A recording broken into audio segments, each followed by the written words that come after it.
Isang mapagpalang umaga sa ating lahat, mga kapatid ko kay Kristo, mula sa The Solid Rock Morning Devotion. Isang kagalakan na muli tayo ay makapagbulay-bulay sa salita ng Panginoon sa umagang ito. Mga ilang minutong pagbubulay-bulay ng mga salita ng Panginoon upang papurihan at sambahin ang ating Panginoong Hesukristo.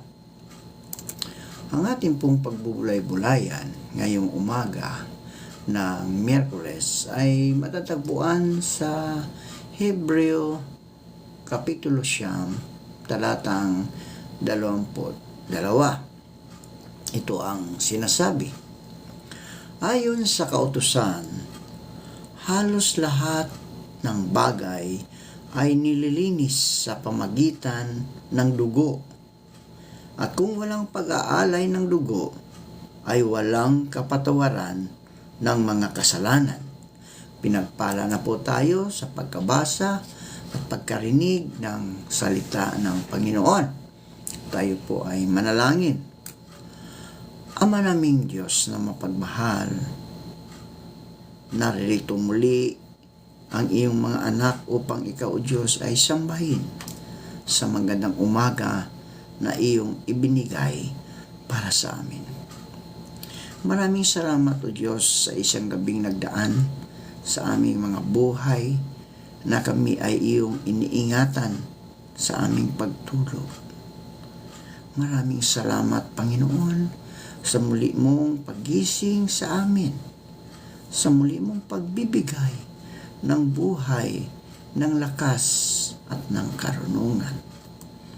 At sa umagang ito, Panginoon, kami po ay humihingi ng kapatawaran sa aming mga nagawang kasalanan sa mga nakalipas na mga araw. Ito man ay sa pamagitan ng aming isip, salita at mga gawa, sadya man o hindi sadya. Patawarin niyo po kami, Panginoon. Dahil ikaw, Diyos, ang aming Panginoon na patuloy na nagmahal sa amin. Kaya humingi kami ng kapatawaran, O Diyos, upang malinis ang aming mga kasalanan dahil sa dugo mo na umagos doon sa krus ng Kalbaryo. Panginoon Hesus, patuloy kong itinataas sa inyo ang aming mga kapatid na may mga karamdaman.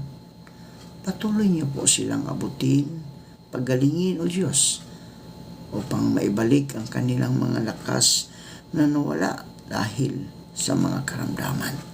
Pagpalain mo sila, Panginoon. Gayon din po, Panginoon, sa aming mga kapatid na ngayon ay nagsihanda upang magsipasok sa kanilang mga trabaho. Sila po'y ingatan mo sa kanilang pagbabiyahe, lalong-lalo na, Panginoon, iyong mga nagmumotor, ilayo mo po sila sa anumang mga kapahamakan, Panginoon. Naway makarating sila sa kanilang mga trabaho na maluwalhati, Panginoon. Lord, salamat dahil ikaw ang aming Panginoong nagbibigay sa amin ng kagalingan, proteksyon sa aming mga buhay. Aming inilalapit sa inyo, Panginoon, ang aming mga kaibigan na nagsisihanda, mga kaibigan na nagtatrabaho sa lansangan, katulad ng mga drivers, mga traffic enforcer, mga naglilinis ng kalsada, O Diyos. Patuloy mo po silang ingatan, Ama. Ilayo mo sila sa anumang kapahamakan. Sa aming mga kapulisan, kasundaluhan, Panginoon, ikaw, O Diyos, ang magbigay sa kanilang karunungan na maging patas sila sa kanilang paglilingkod, Panginoon, sa kapwa, Panginoon. Naway hindi sila magamit sa anumang mga kalukuhan o hindi ka nais-nais na gawain, Panginoon. Tulungan mo sila na maging maayos ang kanilang paglilingkod sa bayan, Panginoon. Pagpalain mo po ang bawat isa sa kanila at ingatan mo sila, Panginoon, lalong-lalo na sa mga lugar na may magugulo, Panginoon. Ingatan mo sila at proteksyonan mo sila sa anumang oras ng kanilang paglilingkod bilang mga kapulisan at kasundaluhan. Panginoon Hesus, patuloy kong itinataas sa inyo ang aming mga kapatid na mga magsasaka. Patuloy mo po silang ingatan at pagpalain. Gayon din po sa mga kapatid naming mga mangingisda. Patuloy mo silang ingatan, Panginoon, sa laot ng karagatan. Ikaw ang siyang patuloy na magbibigay sa kanila ng proteksyon, Panginoon. Panginoon Hesus, gayon din po patuloy namin itinataas sa inyo ang mga kapatid naming mga OFW. Patuloy mo silang ingatan sa mga lugar kung saan sila nagtatrabaho, Panginoon. Ilayo mo sila sa anumang kapahamakan. Tulungan mo sila, Panginoon, na ma-overcome nila ang pagkawalay sa kanilang pamilya, Panginoon. At patuloy nila itong ginagawa dahil para sa kinabukasan ng kanilang sambahayan. Panginoon, maraming salamat po sa mga katugunan, sa aming mga panalangin, sa pangalan ni Jesucristo na aming Diyos at tagapagligtas. Amen.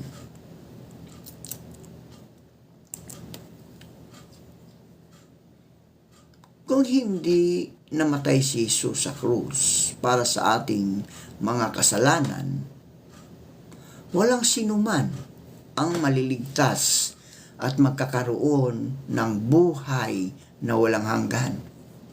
Sinabi ni Jesus, "Ako ang daan, ang katotohanan, at ang buhay.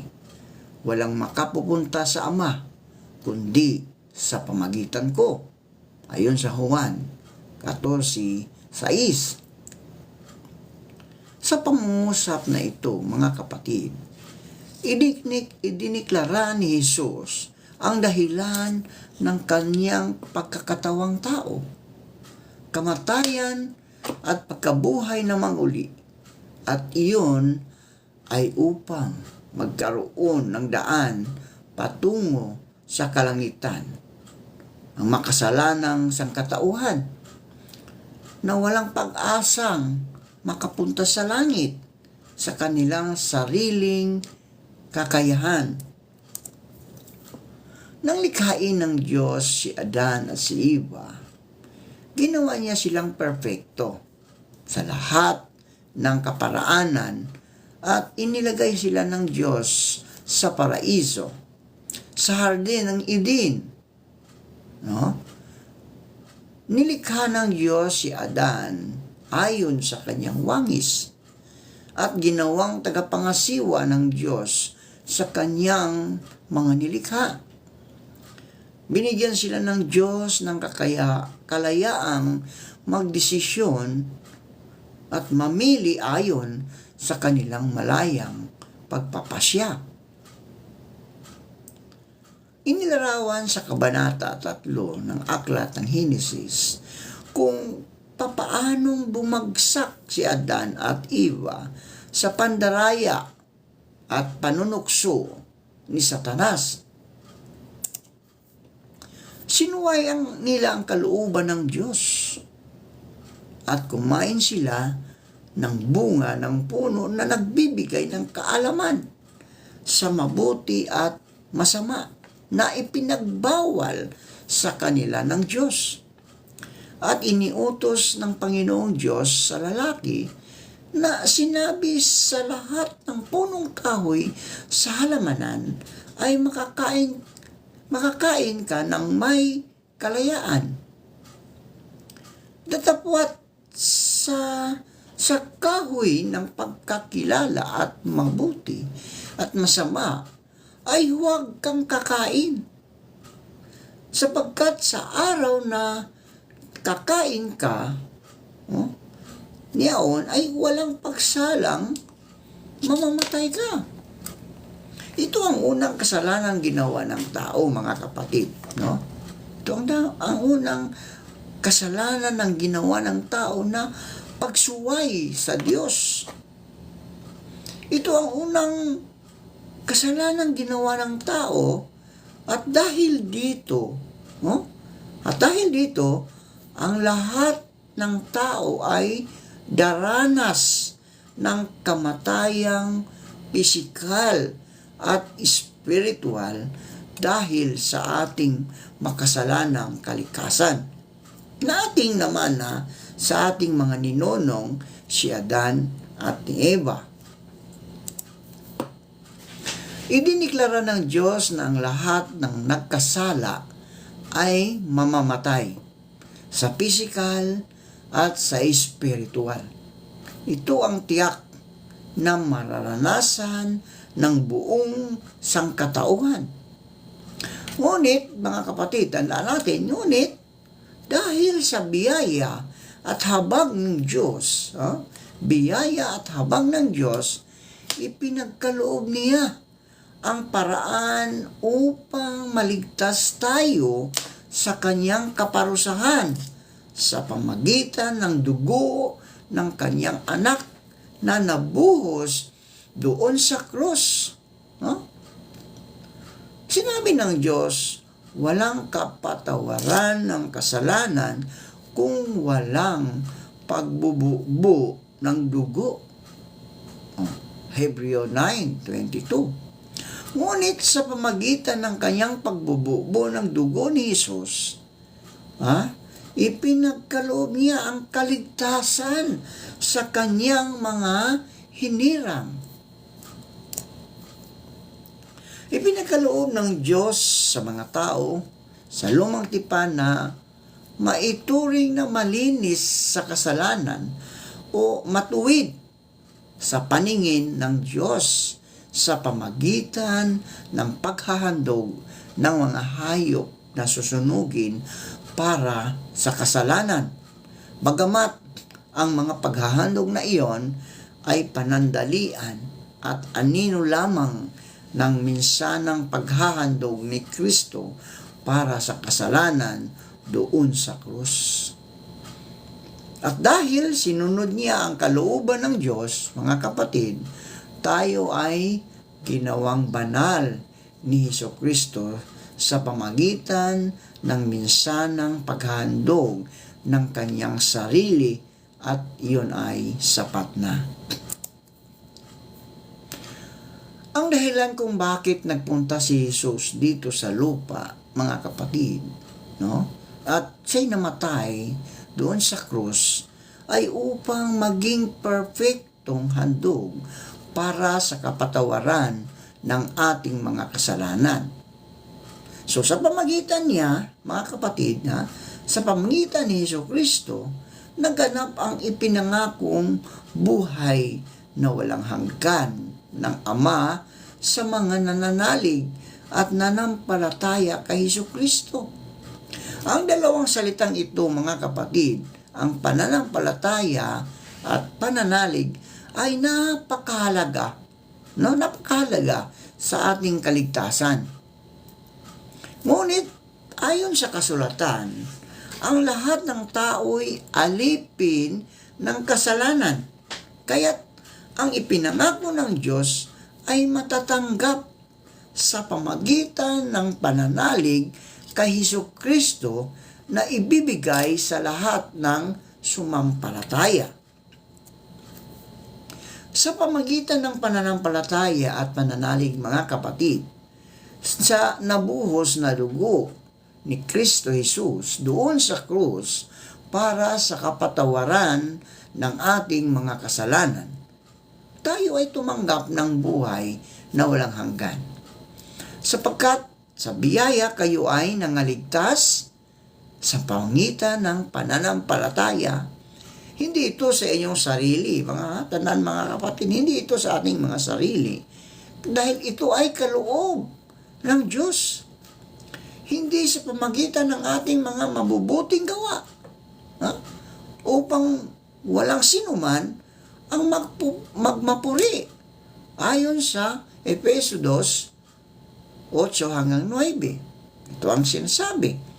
Sapagkat dahil sa kagandahang loob ng Diyos, kayo ay naligtas sa pamagitan ng pananampalataya. At ang kaligtasan ito ay kaloob ng Diyos at hindi sa pamagitan ng inyong sarili. Hindi ito bunga ng iyong mga gawa. Kaya't walang dapat ipagmalaki ang sinuman. Manalangin tayo. Salamat, Panginoon, sa mga salitang aming na pagbubulay-bulayan ngayong umaga. Salamat sa iyong dugo na nabuhos doon sa krus upang kami, O Diyos, ay malinis, luminis ang aming mga kasalanan. Upang kami, O Diyos, ay magkaroon ng buhay na walang hanggan. Salamat sa iyong anak na si Jesus na siyang naghirap doon sa krus ng Kalbaryo na dapat kami, O Diyos, ang maghirap dahil kami ay mga makasalanan. Pero dahil sa iyong pag-ibig sa amin, kaya isinugo mo ang iyong kaisa-isa mong anak upang kami tubusin sa aming mga kasalanan. Lord, sa umagang ito, dalangin ko na pagpalain mo ang iyong mga anak na patuloy na nakikinig, nagbubulay-bulay ng iyong mga salita. Ingatan mo sila, O Diyos, kasama ng kanilang buong pamilya sa bayan upang hindi sila mapahamak, O Diyos. Salamat, Panginoon, sa panibagong araw at buhay. Inayalay po namin sa inyo ang buong araw na ito at ang aming mga mahal sa buhay. Gabayan at patnubayan niyo po kami sa araw na ito at ilayo sa anumang kapahamakan. Amen. Amen.